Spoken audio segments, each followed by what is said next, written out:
Assalamualaikum warahmatullahi wabarakatuh. Perkenalkan, nama saya Tiara Skavina dari Sekolah SMP Termina Yayasan Cedekia. Saya akan menceritakan sebuah cerita bertema Can't Stop Bullying dengan judul Agen Pembasmi Bully.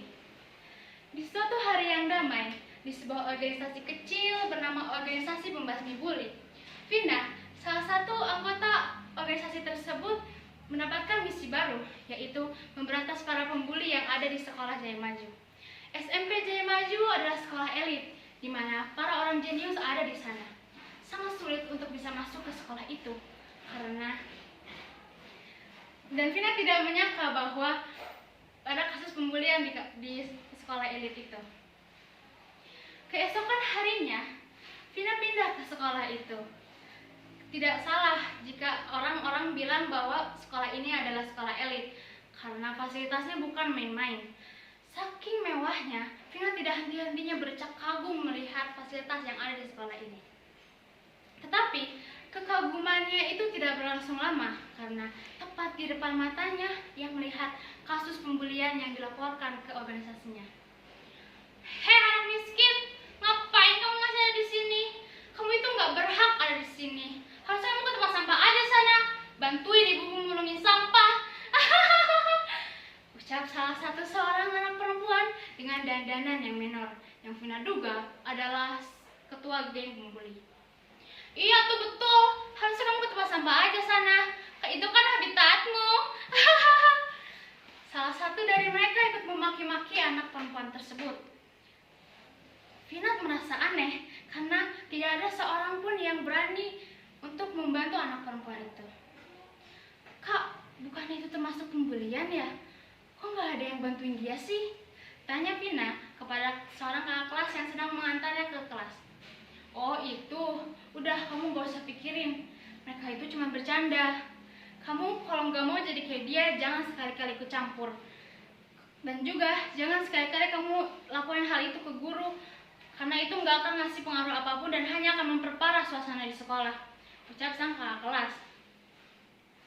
Vina merasa heran karena tidak ada seorang pun yang bisa menghentikan mereka, bahkan seorang guru. Sesampainya di kelas baru Vina, bel pelajaran dimulai seperti biasa. Di jam pelajaran kedua, kelas Vina jam kosong karena guru yang mengajar tidak hadir. Tiba-tiba datang seorang anak perempuan berkuncir kuda menghampiri Vina. Kemudian ia duduk di samping Vina. "Halo, namamu Vina kan? Perkenalkan, aku Diana. Aku yang melapor ke organisasi pembasmi bully," ucapnya. "Halo juga. Sekarang jelaskan kepadaku apa yang sebenarnya terjadi di sekolah ini," ucap Vina tak ingin banyak basa-basi. "Sebenarnya aku punya teman. Namanya Kiara. Dia cantik, kaya raya, tapi sayangnya dia sombong, manja dan juga egois. Dia suka membuli anak-anak yang tidak disukai olehnya. Aku sebenarnya nggak mau temenan sama dia, tapi karena aku takut dibully sama dia, akhirnya aku ikut geng dia.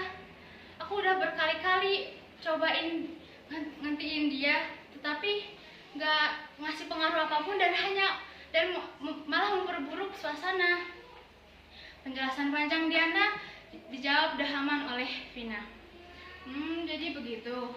Kalau begitu, aku butuh bantuan kamu buat bantuin aku dari bukti-bukti yang bisa aku kumpulin dan kasih ke organisasi, biar Kiara kena jerah," ucapnya. Tak lama, bel istirahat berbunyi. Akhirnya, Vina dan Diana bersekutu untuk membuat Kiara jerah. Orang yang mereka maksud sedang membuli seorang anak perempuan yang tadi pagi ia bully juga. Nama anak perempuan itu adalah Tia. Kiara dan teman-temannya mengerumuni Tia, dan di detik selanjutnya, Kiara menyiram Tia dengan air.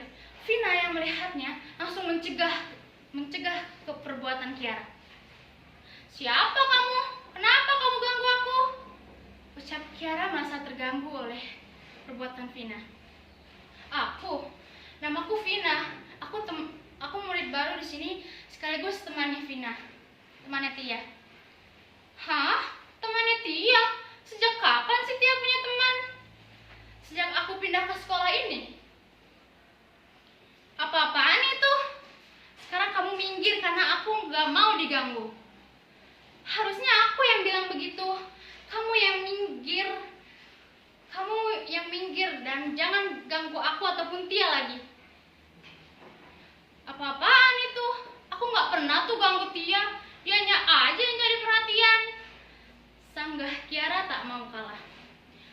bukan ngeganggu apa namanya? Ngebully. Sarkas Vina. Kalau begitu, kita buktiin aja siapa yang selama ini ngeganggu siapa di sidang sekolah minggu depan. Tantang Vina.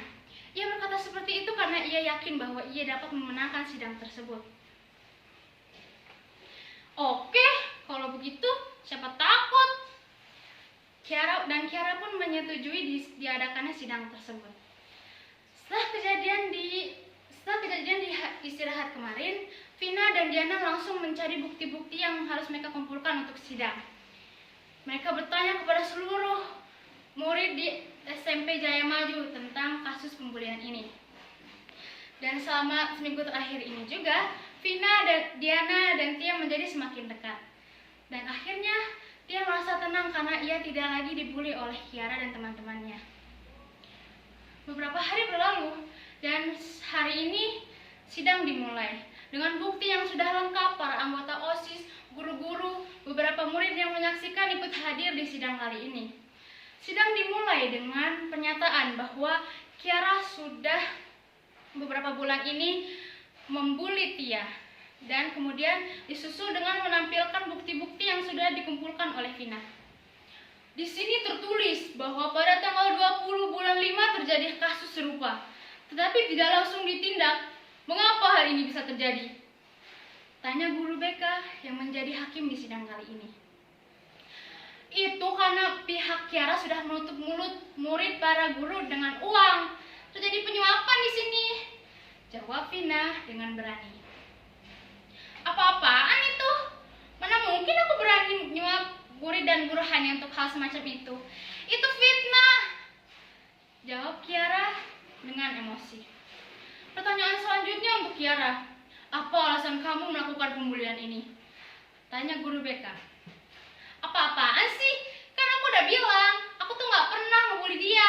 Dianya aja yang cari perhatian kalian, ucap Kiara dengan penuh emosi. Berikan saya jawaban yang jujur, Kiara. Tanya guru BK dengan tegas. Biarkan saya yang menjawab, Pak, ucap Diana. Sebenarnya alasan Kiara melakukan pembulian itu karena kecemburuannya terhadap Tia. Karena Tia cantik, baik hati, dan juga punya otak yang cerdas. Dan itu semua berbanding terbalik dengan Kiara yang hanya bisa mengandalkan uang ayahnya. Padahal itu semua juga hasil korupsi, ucap Diana dengan lantang. Baiklah. Pertanyaan selanjutnya untuk Tia. Apa semua hal yang kita bahas kali ini adalah sebuah fakta? Benar, Pak. Sebenarnya saya sudah beberapa kali ini dibully oleh Kiara. Saya dihina dan juga dipukul berkali-kali olehnya. Dia mengancam saya sehingga saya tidak tahu harus berbuat apa, ucap Tia sambil meneteskan air matanya. Suaranya juga terdengar bergetar. Baiklah, sudah diputuskan bahwa Kiara dihukum dan mendapatkan hukuman drop out dari sekolah ini. Tuk tuk tuk. Tidak. Lalu diketuk di atas meja dan terdengar suara teriakan Kiara yang merasa tidak terima dengan hukumannya. Beberapa hari berlalu setelah sidang. Kini Tia tidak lagi diganggu, tetapi ia masih tetap dihantui oleh perasaan takut ketika ia masih dibully. Mungkin pelaku bully merasa bahwa perilakunya tidak salah, walaupun ia telah mendapatkan ganjaran yang sesuai. Tetapi tidak dengan korban bullying yang sampai seumur hidup masih terus dihantui oleh perasaan takut. Jadi, stop bullying, karena dengan menarik seseorang ke bawah tidak akan membuatmu berada di atas. Sekian yang bisa saya sampaikan. Terima kasih. Wassalamualaikum warahmatullahi wabarakatuh.